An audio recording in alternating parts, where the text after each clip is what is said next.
Hello नमस्कार, स्वागत है आप सभी का हमारे यूट्यूब चैनल मैथ में सुमित गौड़ में।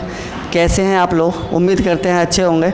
तो आज हमारी जो परसेंटेज की सीरीज़ चल रही है उसको हम आगे बढ़ाते हैं। जैसा कि आपको पता है हम परसेंटेज की सीरीज़ पढ़ रहे हैं और यहाँ पे हम 1 बाय 1 टॉपिक बाय टॉपिक यानी कि एक टॉपिक को क्लियर करते हुए चल रहे हैं। और यहाँ से जो भी हमारे प्रीवियस ईयर एग्ज़ाम हुए हैं लास्ट 5 ईयर में, उनसे जितने भी क्वेश्चन बनते हैं पॉसिबल हो सकते हैं, जितने भी वेरियस टाइप के, वो सारे के सारे हम यहाँ पे करने की कोशिश कर रहे हैं। और इस काफ़ी ज़्यादा बच्चों को पसंद भी आ रही है इस चीज़ से।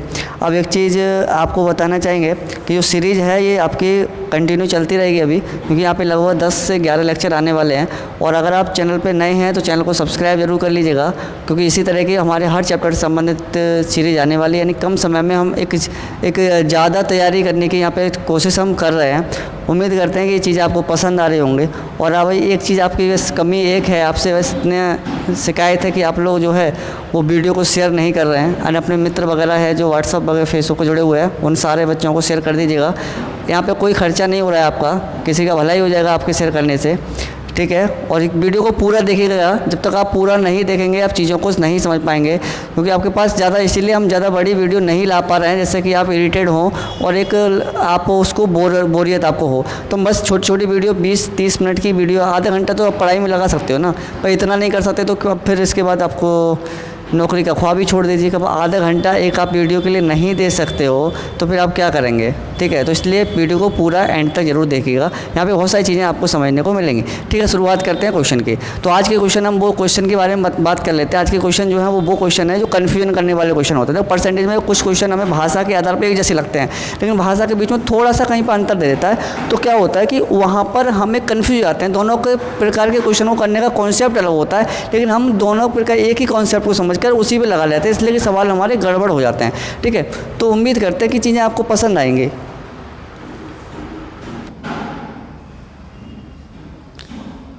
चलिए वीडियो को लेक्चर को शुरू करते हैं और उसमें पढ़ते हैं पहला क्वेश्चन। पहला क्वेश्चन समझिएगा कि एक पुस्तकालय में 20% पुस्तकें हिंदी की हैं, यानी कि एक सब्जेक्ट है हिंदी, इसमें से 20% पुस्तकें हैं हिंदी की।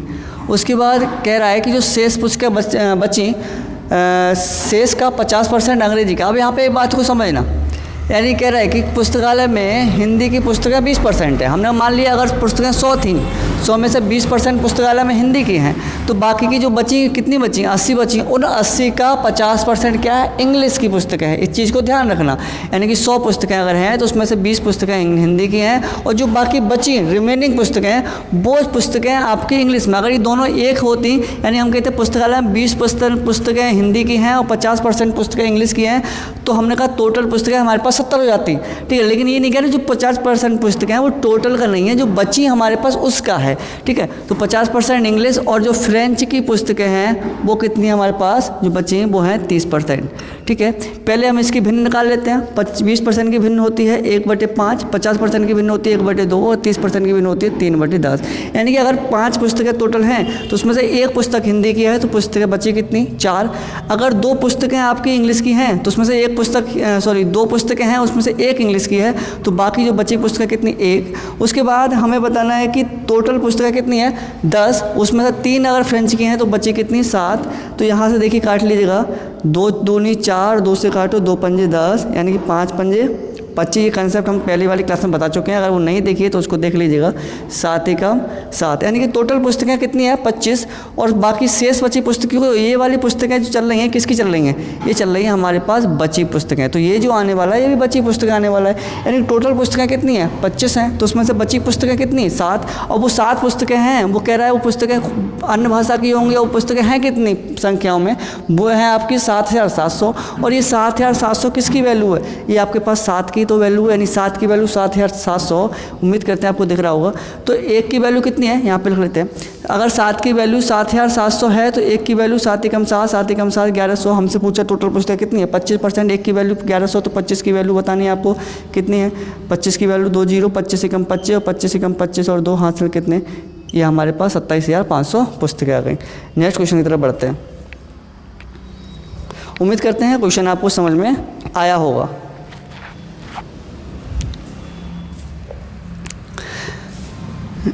नेक्स्ट क्वेश्चन कह रहा है कि एक पुस्तकालय में 30% पुस्तकें अंग्रेजी में, तथा 50% पुस्तकें हिंदी में और शेष 50 अन्य भाषाओं में। अब इस चीज़ को समझना, यहाँ पे कुछ कहना और चाह रहा है। क्वेश्चन पहले की तरह नहीं है, भाषा हमारे इसको लिखने में सेम लग रही है लेकिन भाषा सेम नहीं है।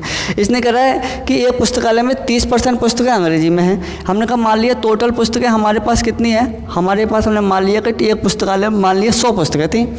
उस 100 पुस्तकें में 100 की 30% पुस्तकें अंग्रेजी में हैं और 50% पुस्तकें, यानी 30% अंग्रेजी में और 50%, अभी दोनों शेष का नहीं है, इकट्ठी हैं। तो इसका मतलब है कुल पुस्तकें कितनी हो गई हिंदी और इंग्लिश की 80%। अब 80% की भिन्न कितनी होती है आपके पास 4/5 भिन्न होती है।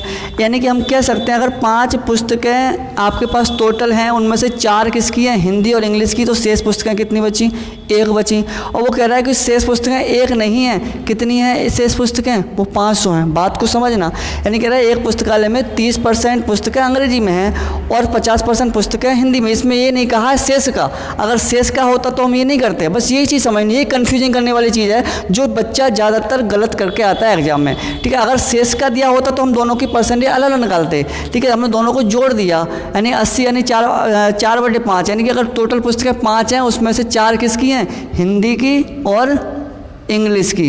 यानी कि हिंदी और इंग्लिश की 4 पुस्तकें हैं, तो बाकी पुस्तकें कितनी बची, 1। और कुल पुस्तकें कितनी है, 1 की वैल्यू 500, तो 5 की वैल्यू 5×5 2500, यानी कुल पुस्तकें कितनी है हमारे पास 2500। नेक्स्ट क्वेश्चन, ये कन्फ्यूजन करने वाली चीज़ें हैं।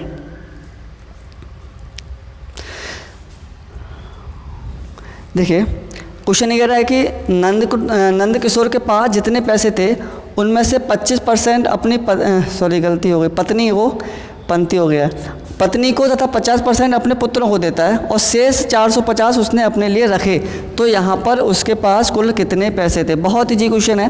यानी कह रहा है नंद किशोर कोई व्यक्ति है जिसके पास 35% उसने अपनी पत्नी को दिए, यानी 35% उसने अपनी वाइफ को दे दिए, और जो उसी में टोटल का 50% उसने किसको दे दिए, 50% अपने सन को दे दिए, यानी कि पुत्रों को दे दिए। अब मुझे बताओ, अब इसने ये नहीं कहा शेष का, कुल का कहा है, तो अब कुल का कहा है, दोनों परसेंट को हम जोड़ देंगे। यानी अगर उसके पास 100% 100 रुपये थे मान लेते हैं, तो उसने 35% वाइफ को दे दिए, 50% किसको दे दिए, सन्स को दे दिए। टोटल उसने कितने बांट दिया, 85% बांट दिया। हम इसको चाहे परसेंट से भी कर सकते हैं, ना चाहे फ्रैक्शन से भी कर सकते हैं। ठीक है, तो 85% की जो भिन्न होती है वो होती है 17/20, ऐसे कर सकते हैं। यानी अगर उसके पास कुल पैसे कितने थे, 20 थे, उसने कितने बांट दिए, 17 बांट दिए, तो उसके पास बचे कितने 3 रुपये बचे, यानी कि भिन्न के रूप में 3 बचे। और उस 3 की वैल्यू हमारे पास कितनी दे रखी है, 450, और 1 की वैल्यू हमारे पास कितनी आ जाएगी, 3 से काटो, 3 एकम 3, 15 3 45 होते हैं। 1 की वैल्यू 1500, तो 20 की वैल्यू 20 गुणा 150, यानी कि 2 जीरो, और ये आपके पास कितना आ गया, 3000। उम्मीद करते हैं क्वेश्चन आपको समझ में आया होगा।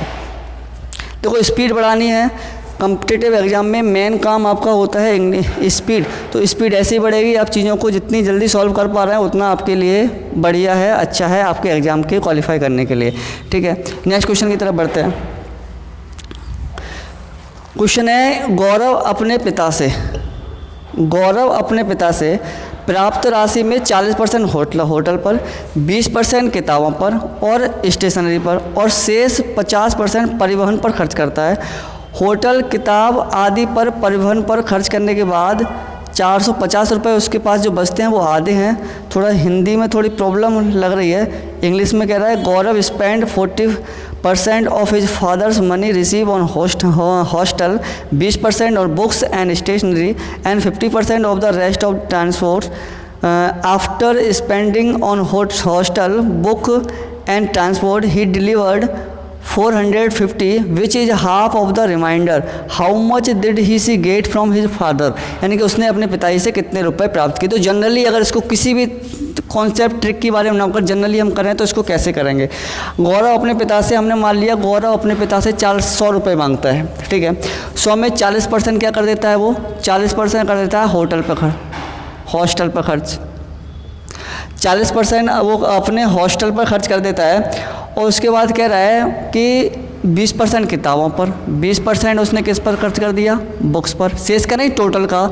तुम बताओ उसने खर्च कितना कर दिया, 60% कितना कर दिया, उसने स्पेंड कर दिया, यानी क्या कर दिया, खर्च कर दिया। अब वो कह रहा है तथा शेष 50% अपने परिवहन पर करता है, जो शेष का 50%। तो मुझे बताओ 100 में से 60 तो उसने खर्च कर दिया। अब जो शेष बचा वो कितना बचा, डायरेक्टली करो उसको। मैंने कहा 100 में से 60% तो उसने होटल और बुक पे खर्च कर दिया, तो शेष बचा कितना, 40। और 40 का 50% का मतलब कितना होता है, 1/2।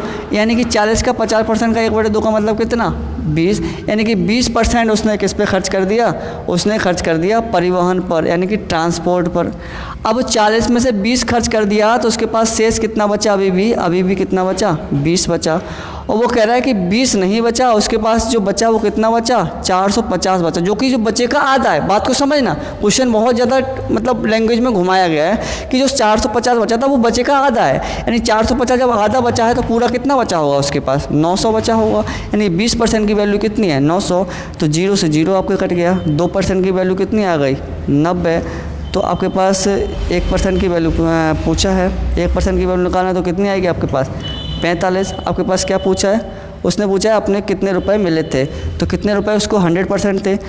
1 की वैल्यू 45, तो 100% की वैल्यू कितनी है, 4500। यानी कि यहाँ से इस क्वेश्चन का आंसर आ गया, जो कि बहुत ईजी था। इस प्रकार से भी कर सकते हैं हम इस क्वेश्चन को।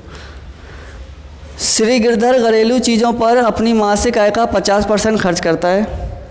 यानी कि क्वेश्चन नंबर 6, श्री गिरधर अपनी घरेलू चीज़ों पर अपनी मासिक आय का 50% खर्च करता है और शेष में से 50% परिवहन पर, 25% मनोरंजन पर और 10% खेलकूद पर खर्च करता है, और शेष 3900 की राशि बचती है। देखिए उसने कहा उसने अपने हाउस होल्ड पर यानी कि घर पर कितना खर्च किया, घर पर खर्च किया 50%। ध्यान से समझना सवाल को, घर पर उसने 50% किया और शेष में से 50% परिवहन पर, जो शेष बचा उसका परिवहन पर उसने क्या किया, और शेष में से जो शेष बचा 50% परिवहन पर और 25 पर, देखो ध्यान रखना, अब शेष नहीं है, 25% मनोरंजन पर, अब शेष नहीं है तो उसको हम जोड़ेंगे, और 10% किस पर, 10% खेलकूद पर करता है। यानी टोटल मिला के यहाँ पे 25 और 85% उसने क्या कर दिया, खर्च कर दिया। 85% का मतलब होता है 17/20 और 50% का मतलब होता है 1/2। यानी कि पहले 2 रुपये थे, 1 खर्च कर दिए, कितना बचा 1। अब जो उसने बाद 20 रुपये थे, 17 खर्च कर दिए, कितने बचे 3।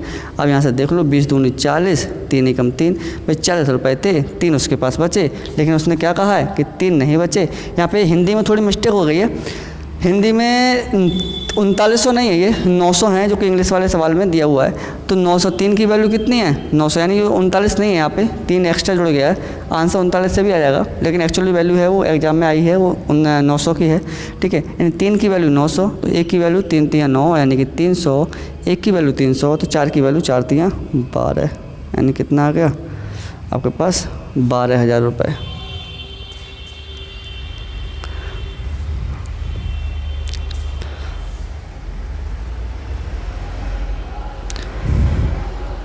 तो ये था आपका, ज़्यादा क्वेश्चन हम नहीं लेते हैं आज के लिए इस चैप्टर को यहीं पे क्लोज करते हैं। आगे हमारा दूसरा वीडियो कल आएगा, तो कल आपको पता है 12 बजे डेली हम लाइव आते हैं, तो 12 बजे आ जाइएगा। ज़्यादा क्वेश्चन हम नहीं ले रहे हैं यहाँ पे, बस इतने ही क्वेश्चन आज के लिए हम लेते हैं। तो क्वेश्चन वीडियो अगर आपको क्लास पसंद आई है तो लाइक ज़रूर कीजिएगा और कमेंट करके अपनी राय ज़रूर बताइएगा, और अपने जितने भी मित्र वगैरह हैं उनको शेयर जरूर कीजिएगा, ठीक है। मिलते हैं नेक्स्ट वीडियो में कुछ नए कंसेप्ट के साथ।